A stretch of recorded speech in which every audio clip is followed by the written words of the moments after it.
سڵاوی خواتان لەبێ بینەرانی بەڕێز من ڕێبین سەبورم لەگەڵتان دەبم لە بەرنامەی چاوی ستاندارد کە بەرنمەیەکی تایبەتە بە پێشهات و ڕووداوەکانی شاری کەرکووک بۆ ئەم جارەش پرسی هەڵبژاردنەکانی داهاتووی پەرلەمانی عێراقمان هەڵبژاردووە ئاخۆ ئەم هەڵبژاردنانە کە دەکرێت دەبێتە سەنگی مەحەک بۆ یەکلاکردنەوە و ئاساییکردنەوەی دۆخی کەرکووک ئاخۆ چارەنووسی کەرکووک بەرەو چۆ دەچێت لە نێوانی بەرداشی هەولێر و بەغدایە بۆ ئەم پرسەش بۆ شەن و کەوکردنی ئەم بابەتە میوانداری زۆر بەڕێز کاک جەنگی ساڵەیمان کردووە چاودێری سیاسی کاک جەنگی سڵاو دەبێت سڵاو لە بەڕێستان خێر بە سەرچاو کاک جەنگی دەکرێت سەرەتا لەوە دەست پێ بکەین ئاخۆ بەڕێی جەنابتان هەڵبژاردنەکان لە کاتوساتی خۆیان ئەکرێت ئاخۆ زەمینە سازە بۆ سازدانی ئەم هەڵبژاردنەی خولی داهاتووی عێراق وەکو ئەوەی کە ئێستاکانە لەسەر گۆڕەپانی سیاسی عێراقیدا هەیە و ئەو مشتومڕەی لەم کە فترانەی دواییدا گوزەرا دەرحەق بە مەسەلەی هەڵبژاردنەکان و ئەو بوو کەرکووک دواخرا دوا پارێزگار بوو لە عێراقدا کەوا مەسەلەی هەڵبژاردنەکانی تیا باس کرا و بە تەوافقێک و مشتومڕۆکی زۆری پەرلەمانتارەکانی عێراق بە کوردەکانیشەوە ئەو بوو کەرکووکیان کرد بە سێ بازنە ئەم سێ بازنەیە ناوچەیەکیان بازنە یەکیان کە ئەم سنوورە کوردەکانە زیاتر ئیسکان و ئازادی و ڕەحیماوە و شۆڕیجە و ئەو ناوچەیە ئەگرێتەوە کە 5 کورسی تێدایە و ناو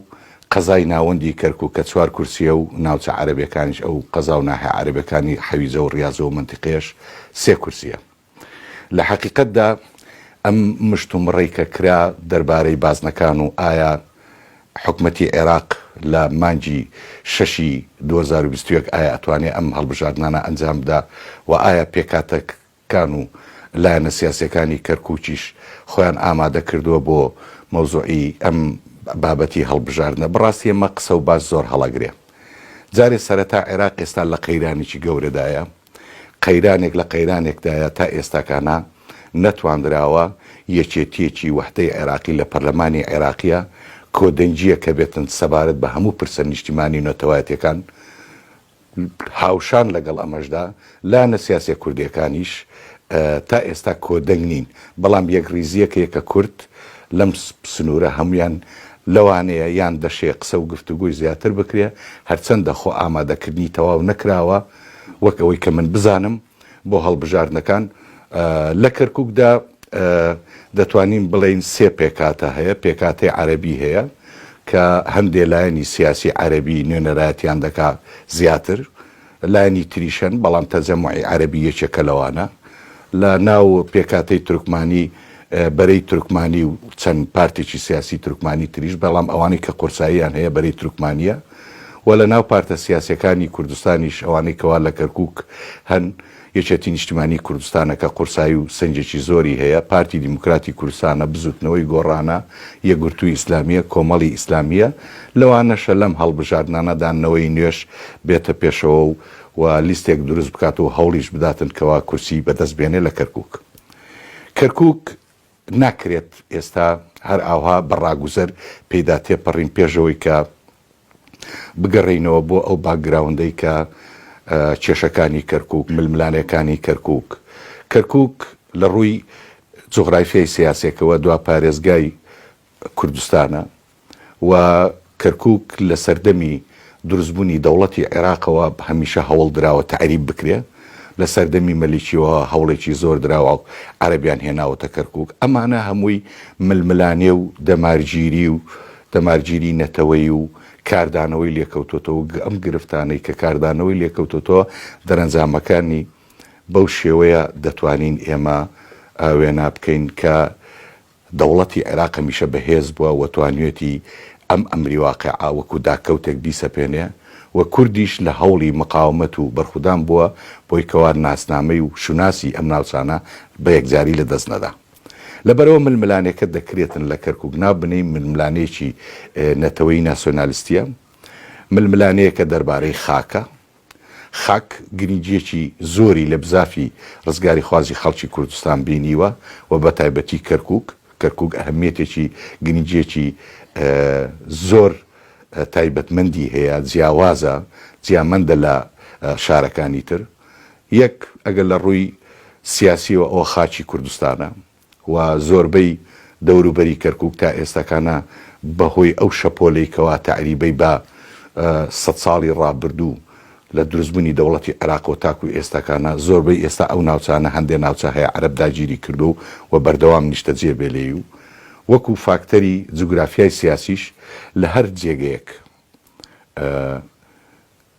ژمارەی ڕێژەی دانیشتوانە زیاد کرد تۆ دەتوانی ئەو جێگەیە بەریتەوە بەبێ تەقە لەبەرەوە یەکێک لە فاکتەرە سەرێکیەکان و ڕەگەزە سەرێکیەکانی جیۆپۆلیتیک جوگرافیای سیاسی ئەوەیە زیادکردنی ژمارەی دانیشتوانە دەوڵەتی عێراقیش ئەمە لە کۆنەوە تعریب واتە زیادکردنی ژمارەی دانیشتوانی نەتەوەیەکی تر بێتە سەر خاچی میلەتێکی تر بۆی بتەوێ هاوسەنجی و تەوازنەکەی گۆڕانکاری تێدا بکەیت و لە کۆتاییشدا دەست بگرێ بە سەر شارەکە کەرکووک ئەهمیێتێکی ئابووریشی هەیە شارێکی نەوتیە وڵاتە هەرێمایەتەکانی ناوچەکە چاوێکی زۆریان تێبڕیوە وڵاتە زلهێزەکانی دنیا چاویان تێبڕیوە بریتانیا بە درێژایی مێژوو چاوی لە کەرکووک بڕیوە ئەمریکا ئێستا لە دوای جەنگی جیهانی دووەمەوە دەستێوەردانەکانی و دەست درێژەکانی بۆ ناو ڕۆژهەڵاتی ناوەڕاستوە بە تایبەتی ناوچەی کەنداوی عەرەبی و عێراقیش ئەمەش ڕنا ڕاستەوە خۆ کاریگەری هەیە لەسەر ئەم وەز ئەو ئەم دۆخەیکەوە لە کەرکووکەیە بەڵام بە نسبەتی هەڵبژاردنەکەەوەکو ئاماژەم پێدا تا ئێستا لایەنە سیاسیەکان لە خەمی ئەوەدان ئایا چۆن بتوانن خۆیان ئامادەکەن و ئەم هەڵبژاردنە گرنجەکەی لێ چییە بەداخەوە ئەم دابەشکردنی بازنانە دەبێتە پێشینەیەکی مەترسیدار بۆ کورد چونکە بە یەکەم جارە لە ڕێگەی پەرلەمانی عێراقیەوە بڕیار لە هاوبەشبوونی نەتەوەکانی تر بۆ سەر خاکی کوردستان ئەدرێ ئێمە زۆر باش دەزانین ناوچەکانی حەویجە و ڕیاز و ئەو سنوورانە ئێستا بە تەواوەتی سەردەمی شێ مەحموود ئەو زەویانەی داوە بە عەرەبوو کە هاتوونە لە مەڕەکانیان لێ بڵەوەڕێنن بەڵام ئێستاکانە بۆ بە یەک پارچە عەرەبستان بەڵام هەر ئێمە بە خاکی کوردستان مازانیوە گەورەترین کێشەکەش لێرە لەوەدایە لەم جارەیان کە ئەم بازنانە جیاکراوەتەوە لەسەر بنەمای جغرافیای سیاسی کراوە واتە هاوبەش پەرلەمانی عێراق گۆڵێکی گەورەی کرد لە تەواوی خەڵکی لە سەرکردایەتی سیاسی کوردستان و ئەو بزافەی لە کوردستانی شەیە ئەویش خاچی جغرافیای سیاسی کوردستانان خاچی کوردستان هاوبەشیان بۆ بینیەوە تورکمان نەتەوەیەکەن لێرن بەڵام کەمینەن جێگەیەکی جغرافی دیاریکراویان نییە جغرافیەکی سیاسیان نییە بەڵام لە ئێستا بەدواوە لەسەر ئەو بنەماییکەوە قەزای ناوەندی کەرکووک گوایە کە زۆرینەی تورکمانە وەکو جغرافیەکی سیاسیان بۆ دیاریکرا ئەمەم پێشینەیەکی زۆر مەترسیدارە کە هاوبەش بۆ خاچی کوردستان دروستکرا دەستخۆش کاک جەنگی من یەکێک لە پرسیارەکانم دیارە لە بابەتی ئەو دابەشبوونەیە بوو دابەشبوونی هەڵبژاردنەکان بەسەر فرەبازنەی یاخود بەسەر سێبازنەدا تا چ ڕادەیەک لە سوودی نەتەوەی کووردە وەکو کورد بەگشتی ئاخۆ کورد کارێکی باشی کردەوە کە بەم یاسای ڕازی بووە سەبارەت بەم پرسیارە تۆ دەبێ لە ممکنات بگەڕێ مەسەر کورد ئەگەر ئەم ئەڵتەرنەتیڤەی نەبووە چی بکرد باە یان کورد بۆ پێشوەختە خۆی ئامادە نەکرد بوو ئەگەر لە پەرلەمانی عێراق زۆرینەی عەرەبە بە عەرەبە شیعەکان و سونەکان و تورکمانیش بۆ ئەم داهێنانەیان کرد بۆ ئەم دابەشە جغرافیە سیاسییان کرد ئەمە پێشینەیەکی مەترسیدارە ئاماژەم پێکرد بەڵام کورد پێشتر لە 17 ساڵی ڕابردوودا لە 2003ەوە هەتاکو 2016 پێش 16 ئۆکتۆبەری 2017 کورد نەیتوانی وەکو پێویست پارێزگاری و لە خاکەکەی بکە وە شوناس و ناسنامەی ئەم خاکە وەکو حاڵەتێکەوە بیکات بە وەکو خاچی کوردستان کاری بۆ بکە ئەمە کاردانەوەیە ئەم کاردانەوەیش نەکەل بۆ ئەم هەڵبژاردنە بۆ هەڵبژاردنەکانی ئایندەش ئەگە بەردەوام بێ کەواتە لێرە هاوبەش بۆ خاچی کوردستان دروست کرا و جغرافیای سیاسەکەی دابەش کرا و هاوبەشیت بۆی شەریکت بۆی دروست کرد دەکرا پێشتر هەموو هەر 12 کورسێکە وەکو جاران بواە بەڵام ئەو کاتە کە هەرج ناوچەیە کە عەرەبیە زۆرینێ با کاندیدی عەرەب هەردەردەچوو بەڵام جغرافیای سیاسەکەیان لێمان ناسەندەوە ئێمە هەتا ئێستاش دەڵێن دوا سنووری خاچی کوردستان حەمرینە ئەمە مافێکی خۆمانە بەڵام ئێستا پەرلەمانی عێراق هەستا ئەم مافەی لێمان سندەوە ئێستا جوگرافیایکی سیاسی بۆ عەرب دروست کرد لە شارەکە، جوگرافیایکی سیاسی بۆ تورکمان دروست کرد، جوگرافیایکی سیاسیش بۆ ئەو بەشە زۆرینەکەی کە کوردە دروست کرد. ئەمە پێشینێکی مەترسیدارە نەک بۆم هەڵبژاردنە، بۆ هەڵبژاردنەکانی لە ئایندەشدا دێت.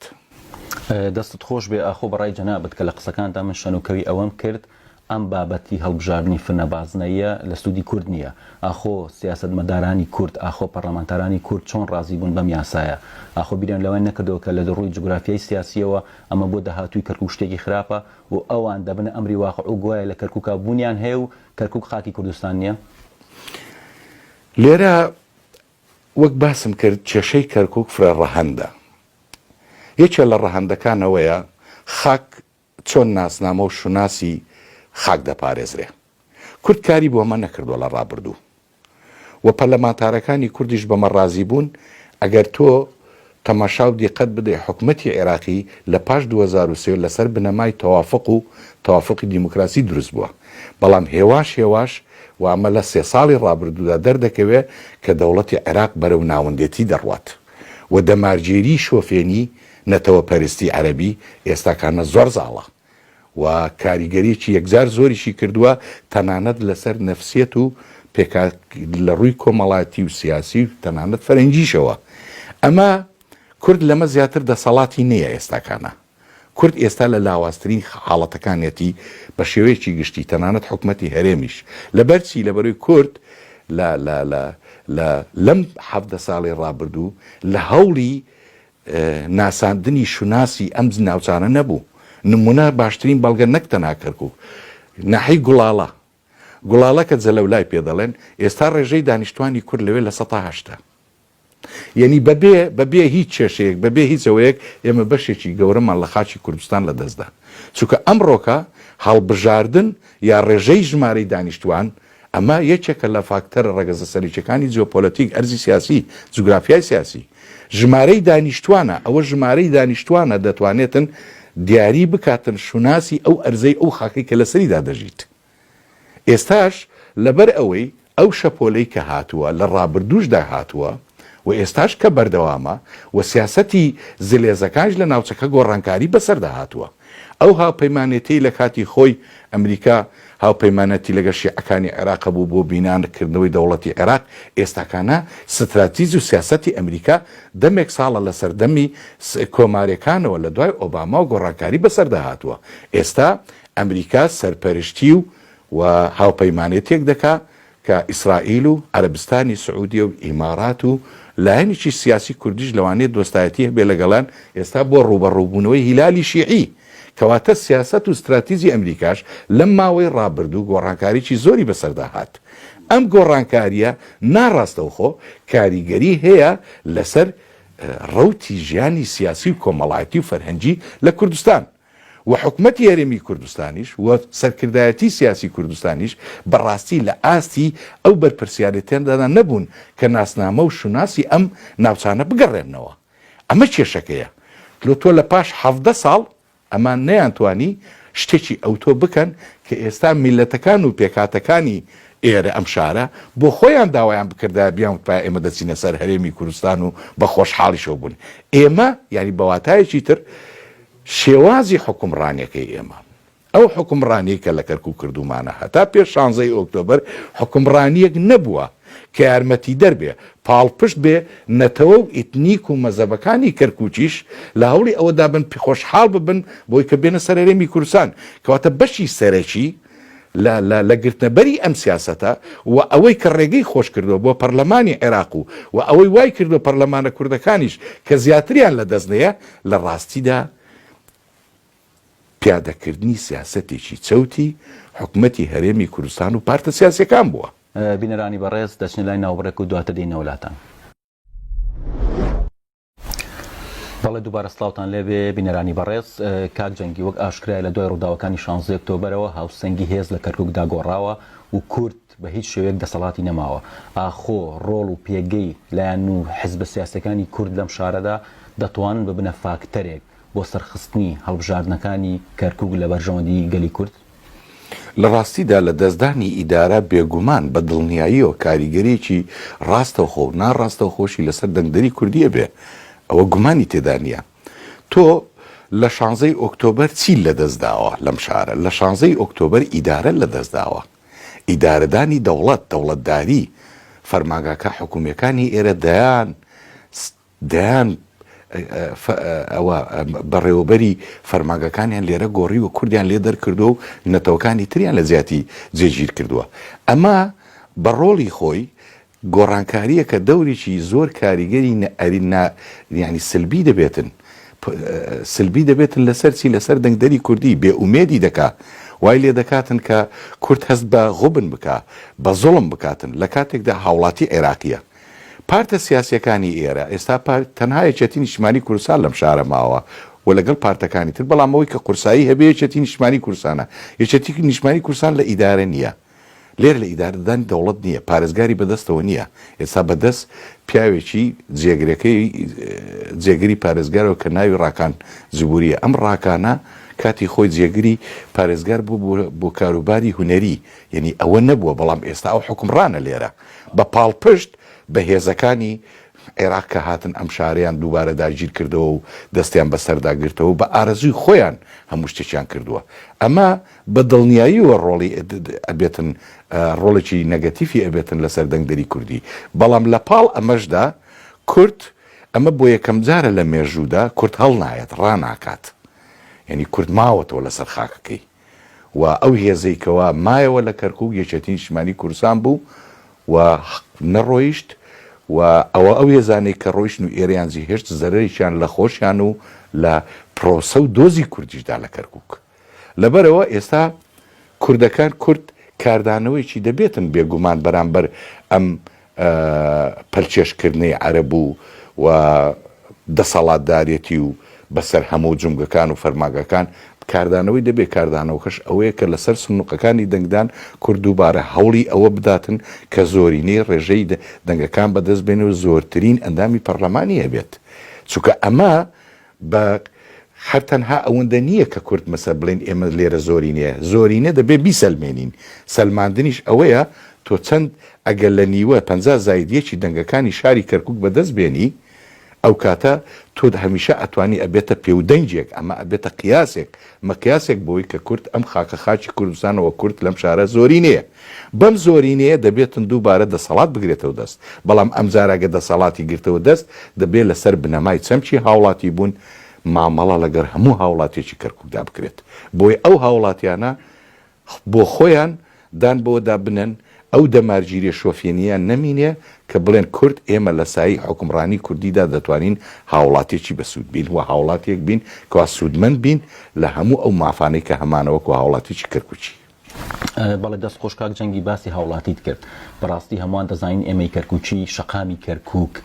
لە حاڵەتێکی دەرونی تایبەتە لە دوای لێکەوتەکانی ڕیفراندۆم و لە دوای ڕووداوەکانی 16 ئۆکتۆبەرەوە شەقامی کەرکووک دەتوانین بڵێن تووڕەیە لە دەسەڵاتدارانی کورد لە قەوارەی هەرێم لە سەرکردایەتی سیاسی کورد ئاخۆ بەڕای جەنابەت ئینتیمای تاکی کوردی کەرکووکی بەو شێوەمەوە بۆ کوردایەتی کە بتوان بە هەمویان وەکو جاران بە گڕوتینەوە بچنە سەر سندوقەکانی دەنگدان تەماشاکە چەمچی هاوڵاتی بوون یا کورد بوون یا کوردایەتی بوون نابێت تاچی کەرکووچی بیبەستێتەوە بە پارتە سیاسەکانەوە بە حیزبە سیاسەکانی کوردستانەوە ئەگە کابرایەک لێرە کورد بێ هیچ پێویست ناکا بڵێ لە ڕقی من فلان حیزبی سیاسی فلان پارتی سیاسی من دەنگ نادەم یاوا دەکەم یاوا دەچم کورد بوون ئەوە شوناسێکە ئینسانی کوردی لێرە هەیەی ئەوە پەیوەست نییە بە پارتە سیاسەکانەوە و ناشبێ ئەوە بەسترێتەوە پارتە سیاسەکانەوە کوردبوون تۆ پارێزگاری لە شوناسی خۆت دەکەی لەم شارە وەکو تاک بەڵام چەمچی هاوڵاتی بوون بەداخەوە حکوومەت یاریمی کوردستان یا پارتە سیاسەکانی کە ئەلێرە بوون کە حکومڕان بوون لە 2023 تا 16 ئۆکتۆبری 2017 نەیانتوانی بەڕاستی نەیانتوانی چەمچی هاوڵاتی بوون ئەو ئینتیمایە لای تاک دروست بکەن ئەو تووڕەبوونی تاچی کوردی لە پارتە سیاسەکانە لەوە نییە کە خەڵک لێرە بێزار بێ لە کوردبوونی خۆی بە پێچەوانەوە من وای دەبینم من بۆ خۆم بەرکەوتم هەیە لەگەڵ تەواوی چین و توێژەکانی خەڵک لێرە دەچمە ناو خەڵکەوە لە بازاڕەکان لە قاوەخانەکان لە جێیەکانی تر لە ناوەندەکان تەماشا دەکەم کورد شانازی دەکات بەوەی کە کوردە مەچ پەیوەندی نییە بە پارتە سیاسەکانەوە ئەم بازنانە ئێستا ئەمە تاچیش خەڵکی سربەخۆش دەتوانێت خۆی تێدا هەڵبژێرێ یعنی ئەمە تا ڕادەیەک بەڕاستی گۆڕانکاریەکی شەلەوەی کە کەسێکی سربەخۆش ئەگەر ئینتیمای سیاسیشی نەبێ ئەگەر خۆشەویستی شارەکە بێ دەتوانێتن دەنگ بەدەست بێنێ بۆیە کەم و کوڕی پارتە سیاسەکان نابێت بێتە پێوەرێکەوە خەڵک پاشگەز بێتەوە لە کوردبوونی خۆی کوردبوون ئەستان شوناسێکە ئینسان کە لە دایکە بێ کووردە بە نەقل بۆی ماوەتەوە بە گواستنەوە لە باو باپیرەوە بۆی ماوەتەوە کەواتە دەبێت پارێزگاری بکاتن لەم کوردبوونەی خۆی لە بوونی خۆی بکاتن ئەوجا ئەوە پەیوەست نییە بەڕای من بە پارتە سیاسەکانەوە بەڵێ دەست خۆش بێ بەڕێستان وەکو چاودێرێکی سیاسی ئاخۆ پێتان وایە ئەم هەڵبژاردنەی داهاتووی خولی پەرلەمانی عێراق بە شێوەیەکی شەفاف دەبێت یاخود وەکو هەڵبژاردنەکانی پێشوو ئەگەری تەزویرکردن هەیە ئێمە لە ڕۆژهەڵاتی ناوەڕاستەژین لە ڕۆژهەڵاتی ناوەڕاست تاکەکان لێرە وابەستەیی خۆیان بە پارتە سیاسەکانەوە و دەنگی خۆیان دەفرۆشنەوە پارتە سیاسەکان ئێمە لە سیستمی نەتەوە دیمۆکراسی ناژێن ئێرە ئەوروپای ڕۆژاوا نییە ئێرە سیستمێکی سیاسی هەیە پێی ئەوترێت دەستگرتن واتە تاکەکانی ئێرە پارتە سیاسەکان لە ڕێگەی دامەزراندنەوە لە ڕێگەی پێدانی پرۆژەوە لە ڕێگەی پێدانی ئیمتیازاتەوە دەنجیان دەکڕن ئەمە سروشتی ئەم ناوچەیە چۆن ئەمە بۆ کورد بەم شێوەیە بە هەمان شێوە بۆ تورکمان و بۆ عەرەبەکانی ژوایە لەبەروی دەمارگیری نەتەوەیی و تەعاسوبی قەومی با بڵێن ئەمە لەم ناوچەیە زاڵە چکە ململانەیە لێرە لەسەر خاک لەبەر ئەوە تەزویرات و ئەمە هەر دەکرێتن خەڵک لێرە گومانی تێدا نییە هەموو هەڵبژاردنەکانی عێراق لە بەسراوە هەتاکو حتا لە بەسراوە هەتاکو دەگاتە زاخۆ ئەمە هە تەزویرات هەر تێدا دەکرێت بەڵام بڵێ ئەم جارە گۆڕانکاریەک بێت کە خەڵک ویستی خەڵکیش خەڵک وشیار بێتەوە کە دەنگ بە چێ دەداتن دەنگ بە کەسێک بداتن کەوا پارێزگاری و داکۆچیکەرێکی سەرسەختی مافەکانی بێ لە پەرلەمانی عێراق بەلای کەمەوە داکۆچی بکە لەسەر هاوڵاتانی شارەکەی خۆی لە خزمەتگوزاری لە گەڕانەوەی کەرامەت و شوناسی ئینسان بوون بۆ تاکەکان تا ئێستاکانە ئەتاچی هەموو تاکەکانی ئێرە ئینتیمایان فرۆشراوە نمونەت بۆ باسەکەم ممکن نییە ئێستا کەسێک لەبەرەی تورکمانی بێدەنگ بە کووردە ممکنیش نییە ینی ئەمە ممکن نییە کوردێک بڕادەنگ بە بەرەی تورکمانیە بدایە بە تەجەموعی عەرەبیدا بەڵام لە ناو پارتە سیاسەکان لە ناو ئەم پێکاتانە ئەمانش گۆڕانکاریی بەسەردێ بەم پارتە سیاسی نەدا بە پارتێکی سیاسیدا بێگومان ئەوانەی کە خۆشیان کاندی دەکەن و بربژێر دەکەن کوڕی شارەکەن و خەڵکی شارەکەن ئەوانیش پەیوەندێکی کۆمەڵایەتی و فەرهەنگی و کۆمەڵ زۆریان هەیە لەگەڵ یەکتری ئەمانش دەبێتە فاکتەرێکی سەرەکی بۆەوەی کەوا بتوانن ئەو زۆرترین دەنگ بێنن بەڵێ پشتی پارتە سیاسەکانیش بە دڵنیاییەوە لێرە ڕۆڵی کاریگەر ئەبینێتن لە سەرخەستی بربژێرەکان بۆ ئەندامەتی پەرلەمانی عێراق دەست خۆش بێ کاک جەنگی جەنابە دۆگەوەی لە شەقامی کەرکووک داید و ئاگاداری ڕوودا و سیاسەکانی ئاخۆ سەرکردایەتی کورد یاخود حیزب لایەنە سیاسەکانی کورد سەرکەوتوو بوونە لە میکانیزمی بربژێرکردنی ئەو کەسانی کە دەیانەوێت ببنە ئەندام پەرلەمان لە عێراقدا ئاخۆ سەرکەوتوو بوونە لەوانەیە ئاخۆ بێلایەنیان پاراستووە ئاخۆ بیران لەوە کردەوە کەسانێکی تەکنۆکرات هەڵبژێرن کەسانێکی بەتوانە هەڵبژێرن و بینێرنە بەغا بۆەوەی جەنگ بکە لەسەر کوردستانی بوونی شاری کەرکووک بە دڵنیاییەوە هەموو پارتێکی سیاسی بربژێرەکانی خۆی دیاری ئەکات و چێ بە باش بزانێتن لە ناو ئەندامی حیزبەکەی خۆی ئەوانە کاندی دەکاتن بەڵام لەوانەیە لێرە ناعەدالەتی و زوڵمێک و یا با بڵین زۆرێک لەو شتانە ڕووبداتن لەوەی شتەکان دەبێتە میزازی بەرپرسی یەکەم لێپرسراوی یەکەم لەوانەیە پێی خۆش بێ ئەلیف کاندید نەبێ با کاندید بێ ئەمەش تەمان ڕۆڵ ئەبینێتن لە ئەگەر تۆ تەماشای 17 ساڵی ڕابردوو بکەی لە تەواوی پێکاتەکانی ئەوانەی بربژێر کراون بۆ پەرلەمانی عێراق خەڵکی زۆر جوامێری تیا هەڵکەوتووە و خەڵکێکی تیا هەڵکەوتووە کراوتە ئەندامی پەرلەمان بەڕاستی بێکەڵکترین خەڵک بووە لەبەرەوە پارتە سیاسەکان هەتاکو هەر بۆ خۆیان بتوانن باشترین کەس و چاکترین کەس و خەڵکێکی بەتواناکان هەڵبژێرن لێوەشاوەکان هەڵبژێرن کە بتوانێت شەڕی و ململانەی داکۆچی لەسەر هاوڵاتیانی کەرکووک و کوردستانی بوونی کەرکووک بکاتن بەڕاستی ئەوانە دەبێت پارتە سیاسەکان بیانی بە خۆیان دابستنەوە چونکە دەبێت دەرسیان وەرگرتە بێ لەم 17 ساڵی ڕابردوو کە چێ توانوێتی داکۆچێکی سەرسەخت بێ لەسەر مافەکانی کەرکووک وان با بڵێن هاوڵاتیانی کەرکووک بەڵام سەبارەت بە مەسەلەی کوردستانی بوونی کەرکووک کوردستانی بوونی کەرکووک کە دەڵێ کوردستانی بوونی کەرکووک یعنی جوگرافیای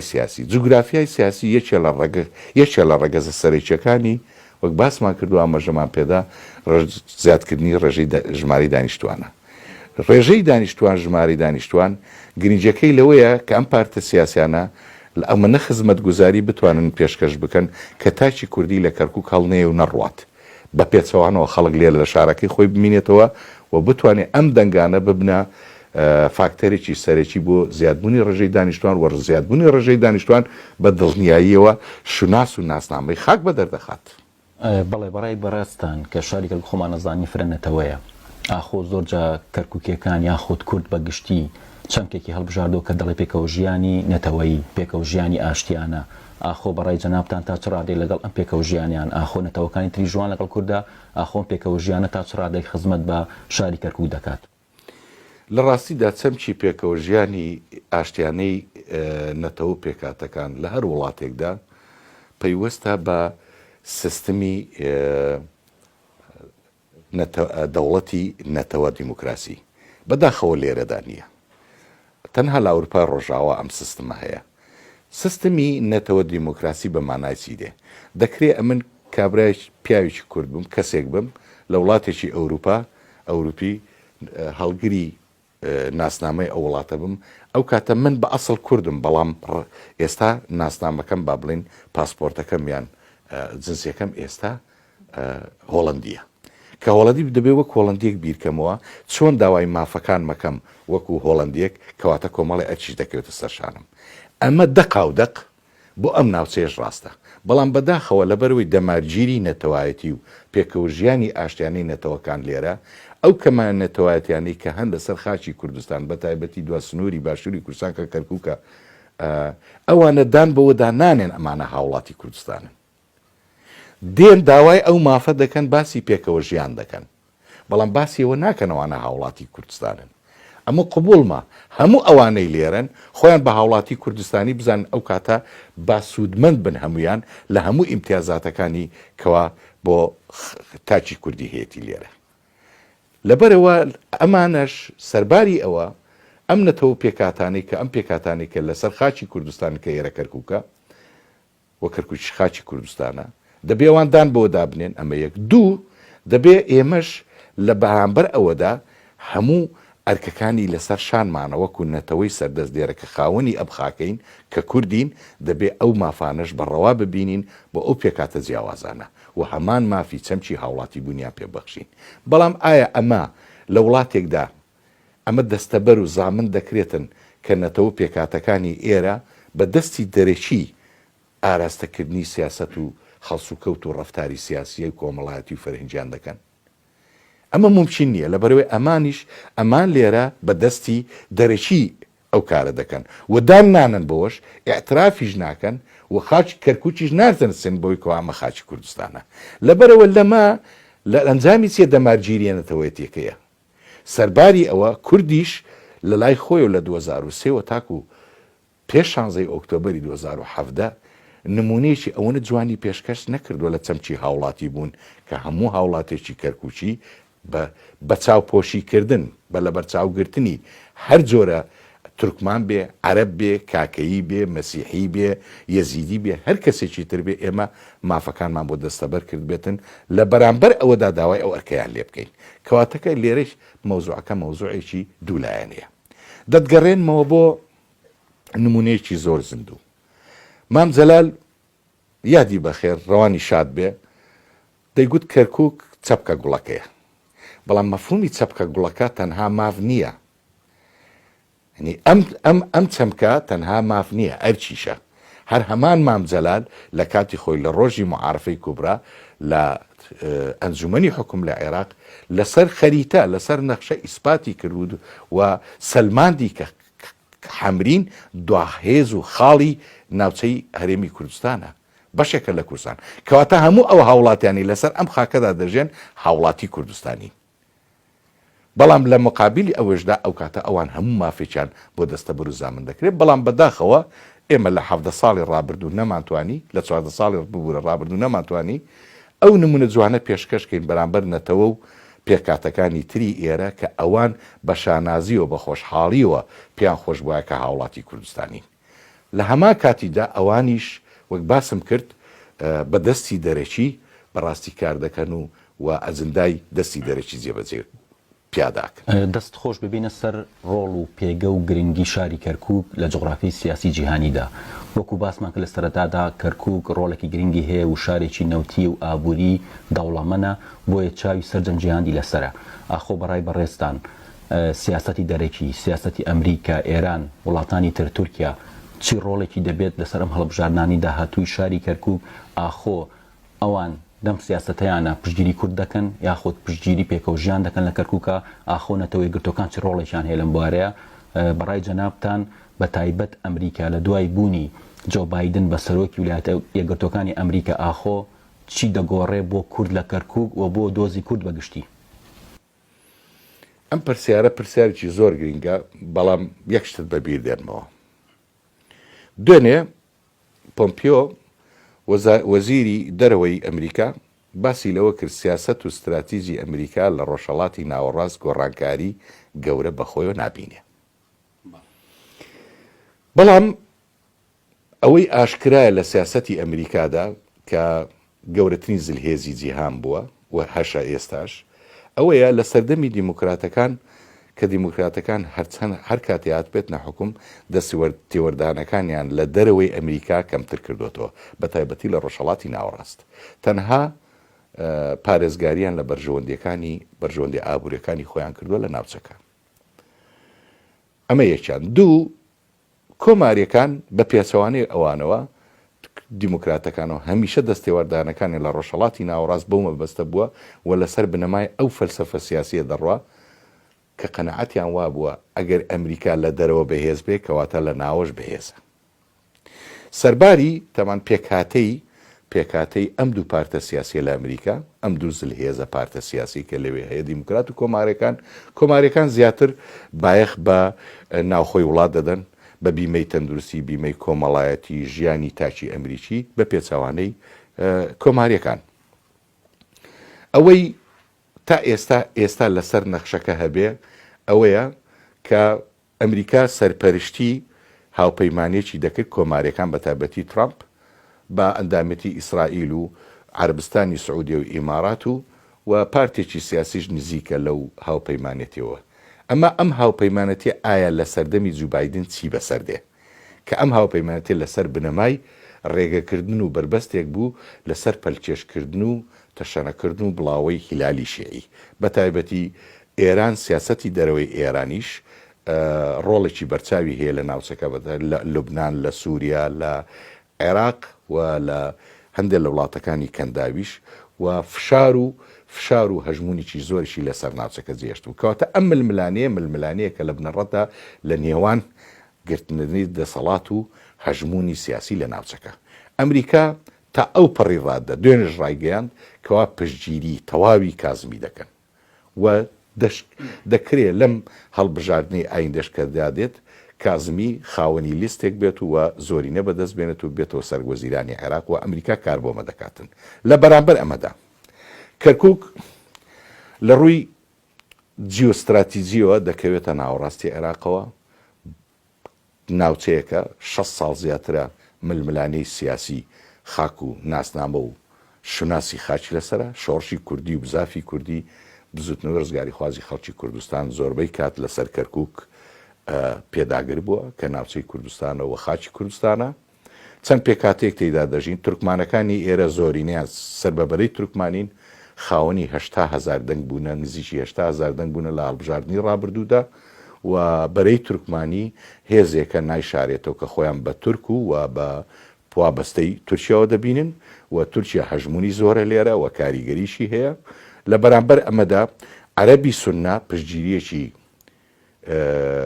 بەرچاو دەکرێت لەلایەن وڵاتانی کەنداوە، لەلایەن عەربستانی سعودی و ئیمارات و قەتەرەوە کەواتە ململانێکە هەرێمایەتیە و نێودەوڵەتیشە. باش نمونەیەکی تری ئەوەت بۆ باسکەم کە دەبێ ئەوەمان لە بەرچاو بێ. 16 ئۆکتۆبەر هێزەکانی عێراق لە 2017 پەلاماری کەرکووکیاندا گرتیان. لە ڕۆژی 17 ئۆکتۆبەر ڕۆژێ دوایدا ئەوەکە وڵاتی بریتانیا گەورەترین گرێبەستی نەوتی بەست لەگەڵ دەوڵەتی عێراقدا بە 25 میلیارد دۆلار لەسەر نەوتی کەرکووک. گەورترین کۆمپانیای نەوتی بریتانی. ئەمە خوێندنەوەیەک بوو ئەوەی کەوا بریتانیاش پێی باش بووە، یان دەوڵەتە زلێزەکان پێیان باش بووە کە کەرکووک هەر بەدەستی دەوڵەتی عێراقدا بمینێتەوە و یەک پارچەی خاچی عێراق لای ئەوان گرنگ بووە و لەسەر مەسلەی کێشەی کەرکووک و ئەوانە هەوڵیان داوە کە ئەو پێکەوە ژیانە یا ئەو فۆرمەی نەک پێکەوە ژیانە ئەو فۆرمەی کە ئێستا هەیە درێژە پێ بدەن و هیچ